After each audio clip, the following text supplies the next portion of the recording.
Welcome to the 501 Companion Podcast. This is episode number 7, and we have some fun sevens for you. For example, 7-Up is a great soda. The Mazda RX-7 was one of the coolest import sports cars of the 1980s. 7 days in a week and 7 colors in the rainbow. Coincidence? We think not. And we just rolled our lucky 7. Nick, cue the music.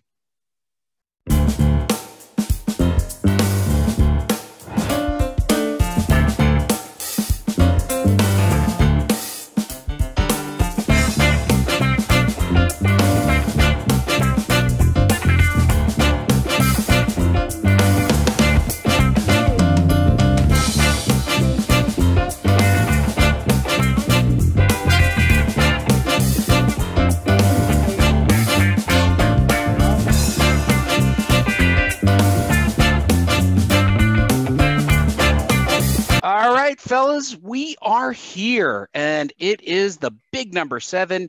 Nick rolled a 7 for us. We got our lucky dice in our hand, and we are ready to start talking about all things charities. You feeling good, guys? Definitely. Good. Well, Matt, you seem to be muted, so I'm going to go to you first. And do you have any lucky 7s or 7s for us tonight? Matt is definitely muted, Nick. So we're going to write to you and ask you about your favorite 7s as Matt sorts out his technology. How's that? Oh, there you go. Go ahead. That's much better. Matt? Go ahead, Matt. But Matt, you want to go first? Why don't you go first? All right. So in soccer, the number 7 is the right winger. That's the right upward striker, winger person who's going to be shooting the ball, right? And there have been some fantastic number 7s worn by some of the greatest players of all time: Suarez, Son, Beckham, Ronaldo, and of course, my son. All right. Continuing the tradition, huh? Yeah. What I like about the number 7 too, and we're going to play into this a little bit in the marketing because that's what we like to do, is how Cristiano Ronaldo has turned that into his brand with CR7 apparel, cleats, everything. So big fan of 7s. I am a big fan of 7s. Nick, how much of a fan of 7s are you? I'm a big fan of 7s too. And I have to, you mentioned 7 in soccer. How about 7 New York Yankees, Mickey Mantle? Mm-hmm. 7. There you go. 7 Wonders of the World, 7 Deadly Sins. Ooh. Coincidence? 7 Continents. 7th inning stretch, back to baseball. And lastly, it's 7 o'clock somewhere, right? It is 7 o'clock somewhere, but not here because one of us doesn't know how to use a clock. Just saying.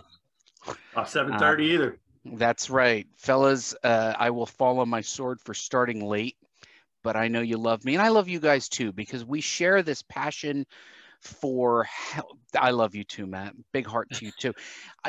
We share this passion for charities, and the 501 Companion Show is definitely a journey, and we encourage all people who are jumping onto this first episode to watch and or listen to the previous episodes, because this is sequential. We are building a learning journey that we're on ourselves, and we hope that you come along with us as we try to make the best possible charities out there and give the best possible advice. Tonight we got a jam-packed show, but we're going to start with the news. Guys, I was looking around for a news article, and I decided to make one myself. I'm a car guy, as you know, and I stumbled upon this article on Edmunds.com. Now, Edmunds.com is traditionally a place where you would go to look up the value of a car, get some background history on it. And there's a wonderful little article about how to donate your car to charity. And it's not a straight line, or at least is not as straight line as it used to be. And they detail what you have to do in order to sell your car and or donate it to charity. What struck me, fellas, was I have in all of my research, not once, not even a single time, seen anybody link to a place that would guide you to be able to donate your car to charity. And here's Edmunds.com. They're not linking to any charities. It just seems like there's this void that doesn't connect the dots. And I'm wondering in my mind, why don't any charities link to this to say, you want to contribute, you don't have any money, but you have a car that you're not using? Here's how you can use your car to give back to your favorite charity. That was my take on it. Matt, what were your thoughts when you were thinking about this? I mean, I had a lot. Maybe before I get into the whole marketing mission side of it, which I'll discuss in a minute. The article that you posted itself, and we'll put that in the show notes and comment section. But I thought it was interesting because the article really focused on that difficulty of donating cars and like all of the steps that it takes and what you eventually get in the end, and how the tax laws have changed to make donation of a car either not beneficial or somewhat difficult or cumbersome to do. For instance, when the car sells, what's the value that you get? How do you get that value back? Because it's not a transactional thing, right? I give you a card, but the car doesn't have value until the car sells or auctions or anything like that. And then, you got to get, that notice back and that claim back, and that's got to go into your taxes. And then you get a percentage off on that for your write-off. And then you're like, what happened? Right. So, what I thought that was interesting, and we'll link it to maybe later, kind of the two tactical areas. One is just, when you're structuring an organization, and I see it with technology as well. I would be a social organization. Well, if you don't have a social structure, you're not a social organization, right?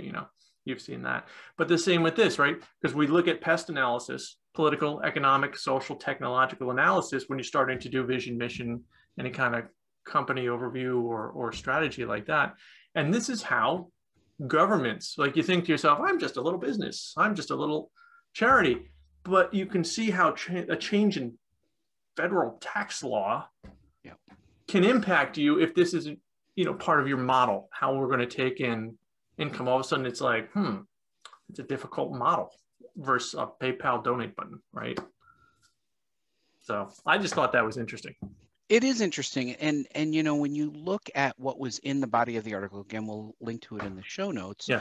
I still looked at it as an opportunity for a charity. Just pick a charity that says, we would love for you to contribute. Here are ways. Now, if somebody's motivated to do the car thing, these were the steps you had to do. But they don't make it easy, at least in my mind, to quickly get to, you got a car? Donate the car. And I just thought, like, why weren't they taking advantage of this opportunity? Nick, what were your thoughts on this? Did you fall on either side of this? Yeah, first thing that hit me was that I would imagine a lot of smaller nonprofits would find it difficult, as Matt said. The other idea that struck me was, how nonprofits may be leaving lots of money on the table. What other things are there that they can do, like donating cars, that they may not be doing? So those are the two things, but I do agree. I read through this, and there's quite a bit there. There's, how much is the car worth and how much you're going to get. And I would say, generally, if you want to get rid of a car and you really don't care so much about the deduction, you have to itemize your deduction is another thing. I'm sure many people don't itemize. That's what I mean. Difficult, right? Exactly. But if you just want to get rid of it and you really just want it, you're not interested necessarily in the write-off on your side, how it benefits you, I think it's a great idea. And I'm surprised, but then again, I'm not surprised because of difficulty, but maybe there are resources out there that make it easy for nonprofits to do something like this. Yeah. So maybe if we find some relevant links, we'll link those as well. Well, it's interesting what you said there, Nick, because, that as they were kind of quoting in the article, for all of your effort, you're trying to do something nice, maybe, or I don't know, or take an easy way out of, like, I don't feel like selling my car, right? And maybe I can do something good and save a little money. But at the end of the day, you end up getting like essentially $100 or $150, off your taxes for something like that. And it's kind of like, wow, that was a lot of work to logistically, operationally, to pull this all together, uncertainty, but what Nick said also was, you said something interesting, Nick. Not everybody's going to go through the effort of writing it off. Yeah. You might just be able to say, here's the title, here's the car. Can you use this for pickups and deliveries? It doesn't have to be right? Like there are ways, and I think that was one of the things in the Edmunds thing, which is sometimes it's just easier to go, do you want this car? Yeah. Make a couple quick phone calls. They'll come over, you give them the title, and you're done. Can you use it? Can you use it? I remember once trying to sell a car that we had, we didn't have a use for. We were selling it just a couple $1,000s. And on 2 occasions, we met people in a parking lot, and I was glad I brought somebody, and it felt very shady. And I just thought, wow, this isn't. It didn't feel right. I apologize for that. Yeah. Yes, it was you and your shadiness. It was just down the street from where Matt is now. Yeah, that background there for all the listeners. Matt looks like he's in New York City on the street. Yeah, it's kind of creepy when he does that. But when you think about it, sometimes it's not worth your effort, and the money that you would get from a dealership feels insultingly low. And maybe there are ways, and this is where I'm going with this, guys. If you are a charity, you need to make it as easy as possible for people to contribute. They can contribute money. They can contribute time. In certain cases, they can contribute items. It could be food or clothing or shelter. Depends on the charity. So we urge the charities, the people who are listening, to think about ways that you can make it easier.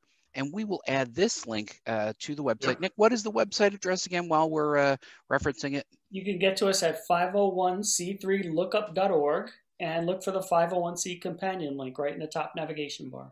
Yeah, and then get all the old episodes there. So that concludes the initial news portion of our show. And now we move into the main portion where Matt has been taking us through a user journey, a learning journey together. I sort of gave a preview of what we'll be talking about tonight, but I do urge foreshadowing.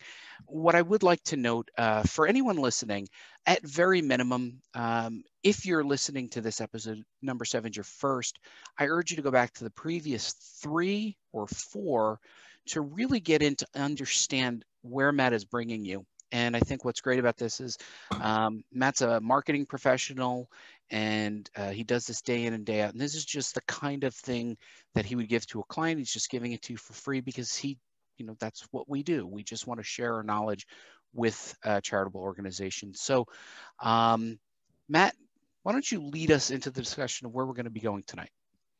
Absolutely.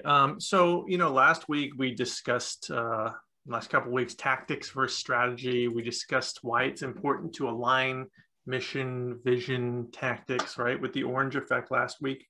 And then we started to move that into building the journey, and the 5 parts of building a journey were our market segmentation, our target marketing, our personas, decision and inflection points, and then opportunities. But tonight we're going to be right up at the top of that. We're going to keep talking segments, get into target marketing, and we're going to go a little bit further than that, okay? And what's interesting is we're going to talk a little bit about personas. And when I do, I'm going to get back to that article, buddy, because I think you were really onto something there with talking about how do people use cars and what could they do with cars. So we're going to talk about how we could take that idea and leverage a persona to turn it into something great for marketing tactically. Sound good? That sounds great, Matt. This is one of my favorite topics. I love when we talk about personas, because it really gets down to the who behind the activity on your website. That's right. That's right. So, and so to get to personas, we're going to start with segmentation strategies, right? So as we kind of started on at the end of last season, having no segmentation at all is called mass marketing. That's one message to everybody, right?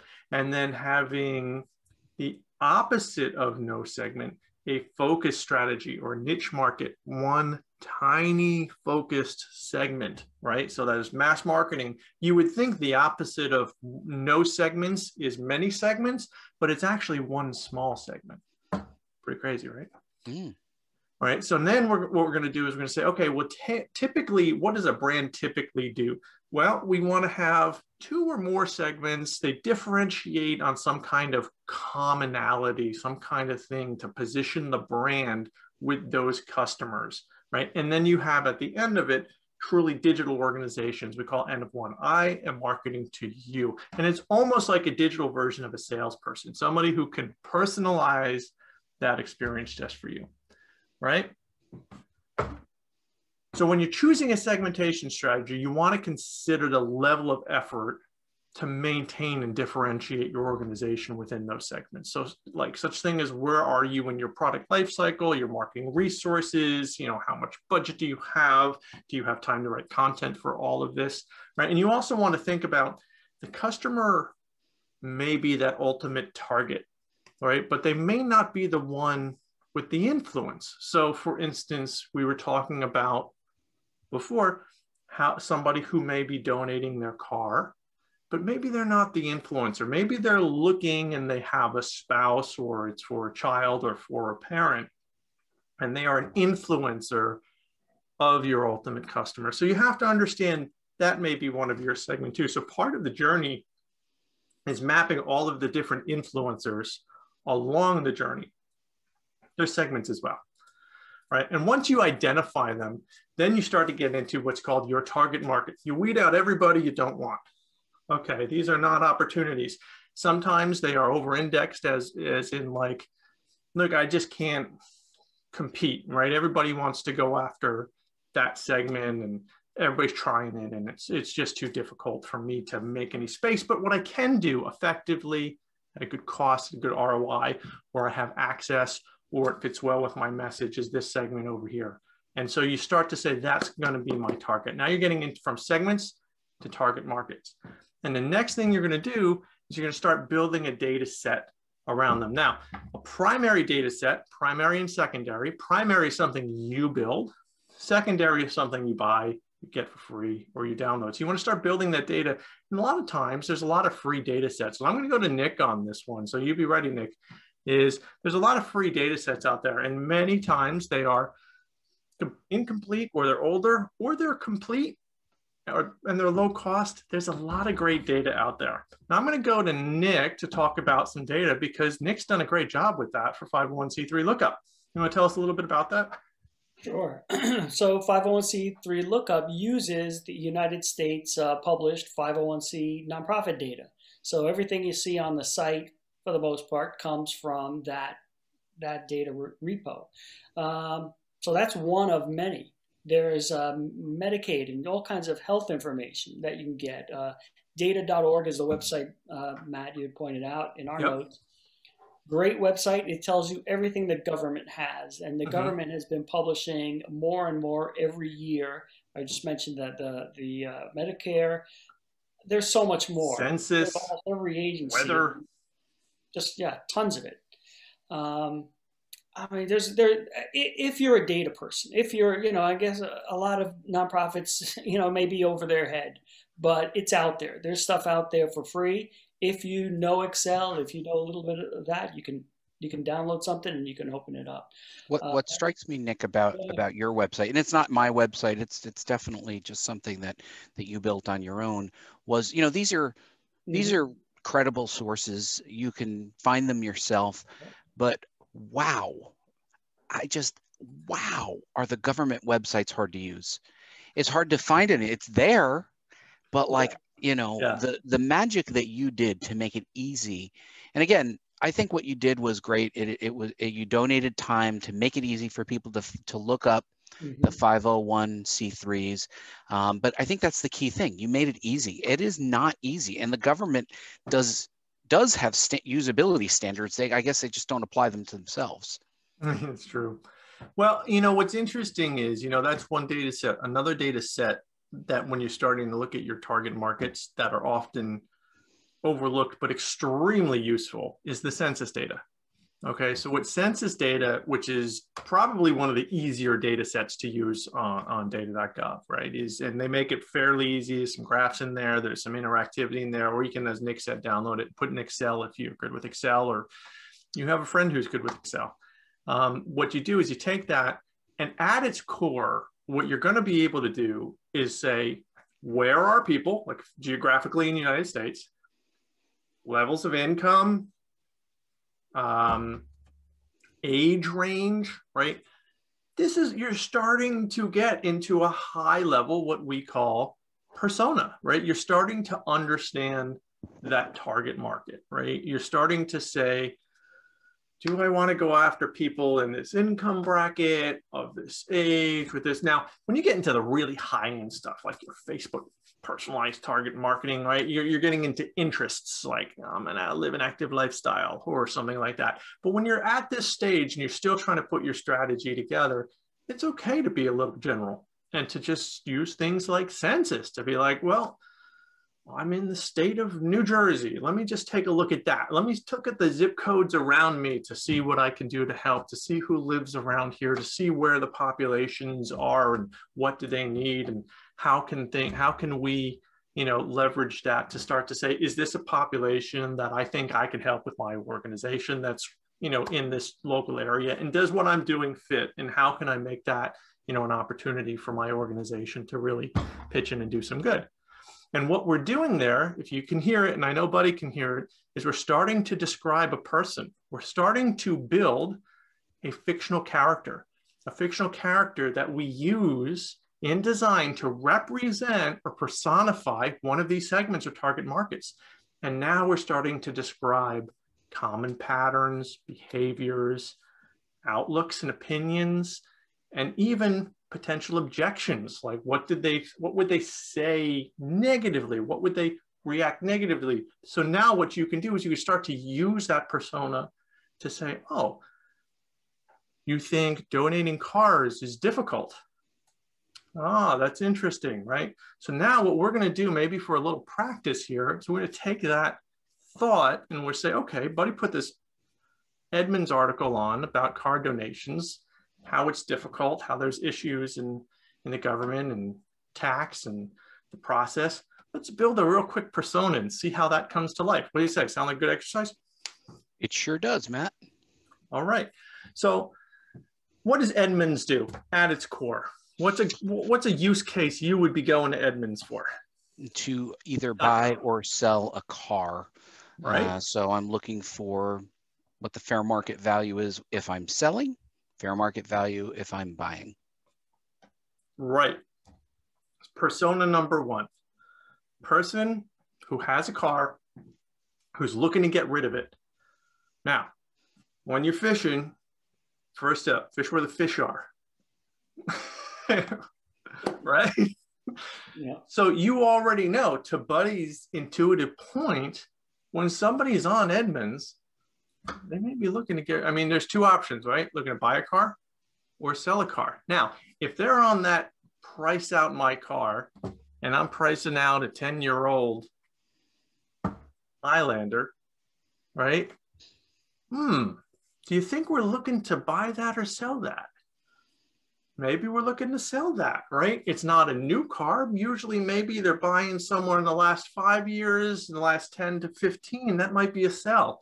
And that might also be in our key target audience, because we're looking for people. Do you think we're looking for people who can make good coin off their car by selling a 2019 Cadillac?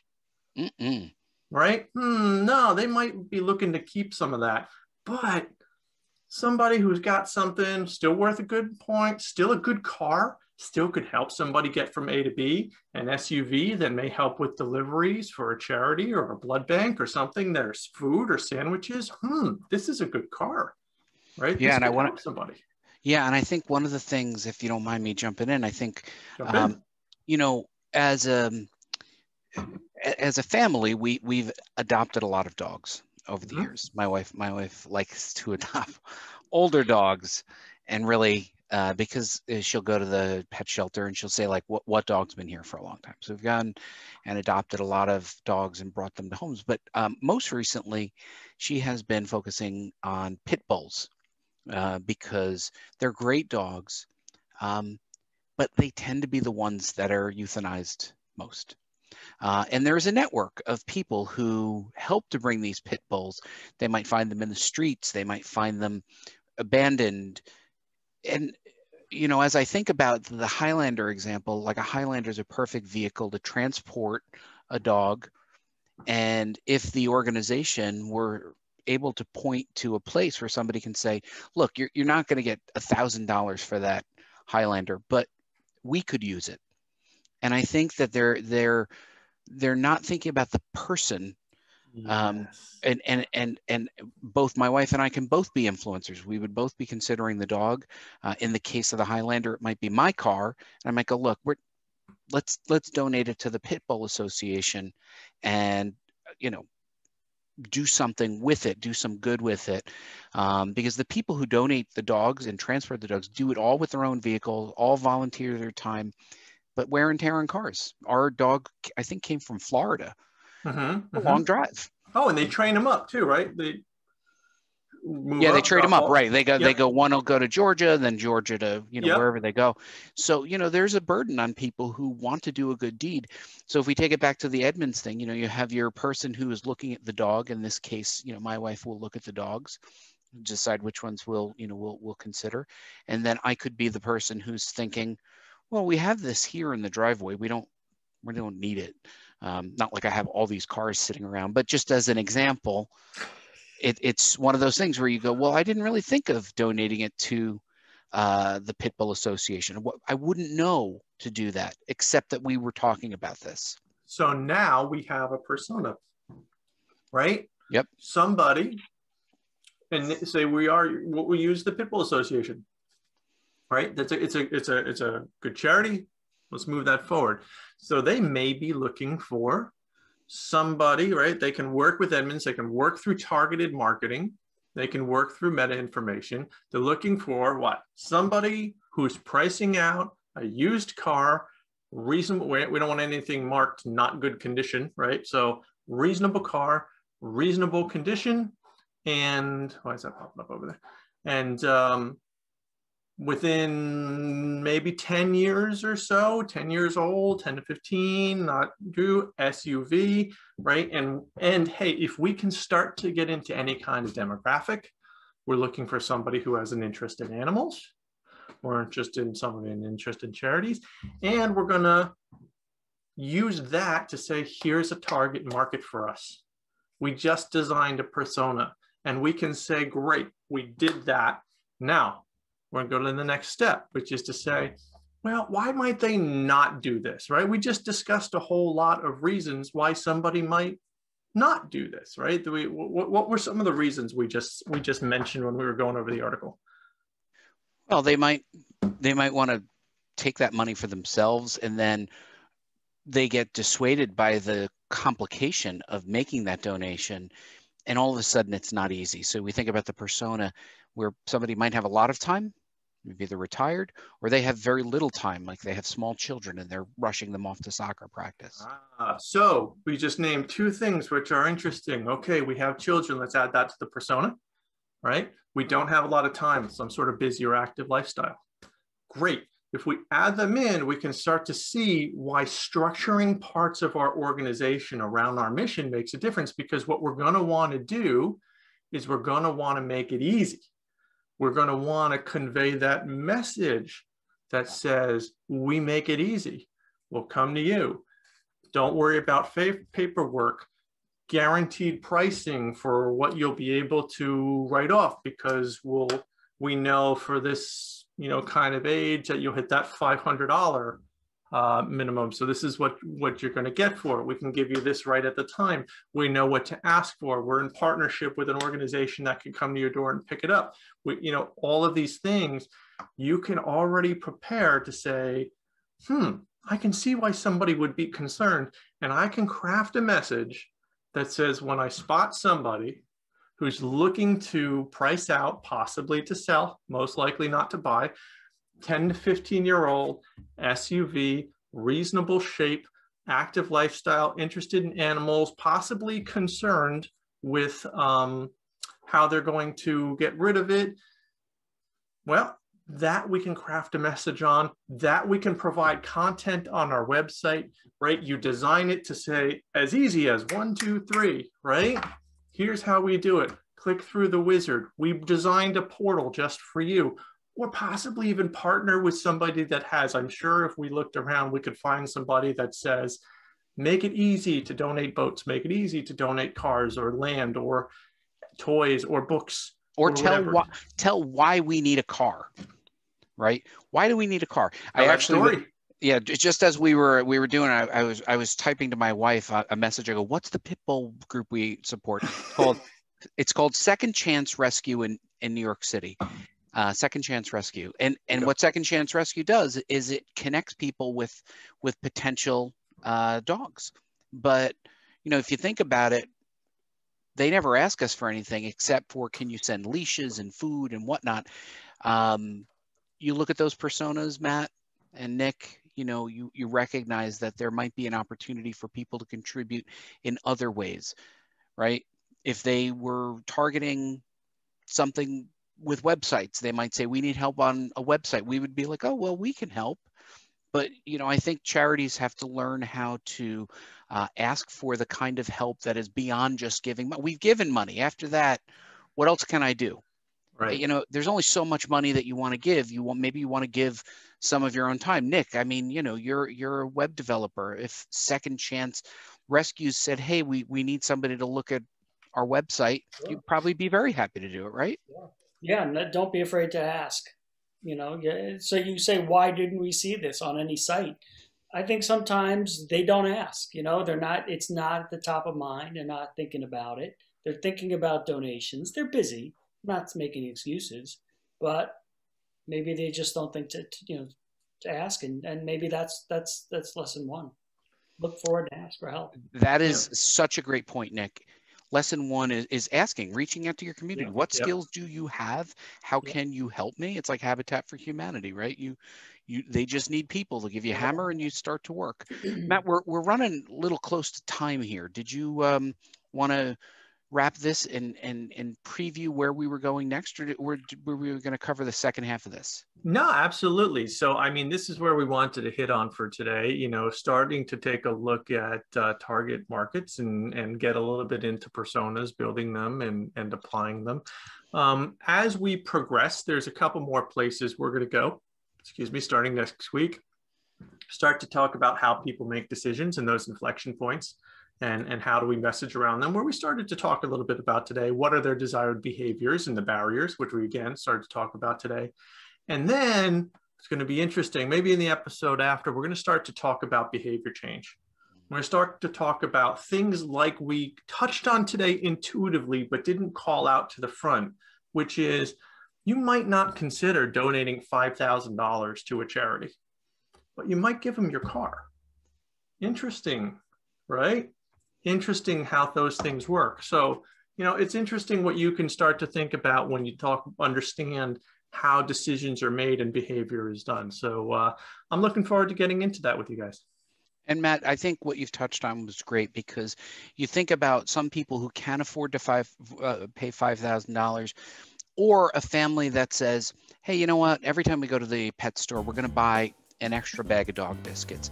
And it makes them be able to contribute what they can when they can. And I think you have to think about the person inside the persona, what motivates them, and then what means they have available. And if you only have one message, you're not going to have a nuanced conversation with your audience. You want to bring that all together, right?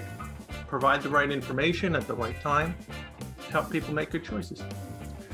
I think this is great, and no matter how many times we talk about these things, it always strikes me that there's so much more to say. So, guys, Matt, where can people find this if they've just been past this link? Where can they find the podcast? Well, we have the videos up on YouTube at our YouTube channel, 501 Companion. We have them on the website, 501c3lookup.org. And you can find the podcast, the audio podcast, wherever your podcasts are found. Apple, Google, everything else, right? Fantastic. And Nick, where can they find you? You can find me on Twitter at Nick_Rufa, R-U-F-A, Instagram as well. And Matt, how about you? Where can they find you? I'm linked everything off my website, MatthewBalogh.com, BALOGH.com, and I'm typically found on LinkedIn, messaging around LinkedIn groups. I find they're a wonderfully focused part of kind of professional dialogue. Good stuff. Sounds good. I know you're a LinkedIn guy. And my name is Always Buddy. Get me on that. You're a LinkedIn leader.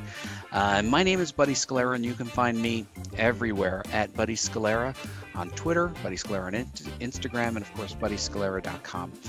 We thank you for joining us on this journey. We are working hard to give you insights that will help you to grow and improve and better serve your charitable organization. If you have any ideas or want to talk directly with us, definitely visit our website or reach out to any of us on our social media handles. For episode number 7, this is the 501 Companion Podcast, and we'll see you guys soon. Thank you, everybody.